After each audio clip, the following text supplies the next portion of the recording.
Good morning. Thank you for coming this morning. It's a pleasure to have you here. I'd like to welcome you to the second annual South African Residential Results presentation as prepared by MSCI and sponsored by ABSA. From an ABSA perspective, we remain fully committed to affordable housing and addressing the housing needs of our country and playing our part as ABSA. The first graphic I have is taking a look at the compensation of employees. And so often we think, or once per quarter here in South Africa, we're encouraged to think about unemployment. We know that in South Africa we have a jobs problem, right? We know that the VAT increase, we know there have been lots of extra pressures.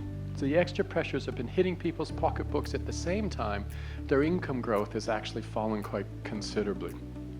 We, in the South African context, and we're really pleased, and I must thank ABSA again for their support, to all of you for coming on board. This journey on transparency is critical for our sector, particularly in tough times.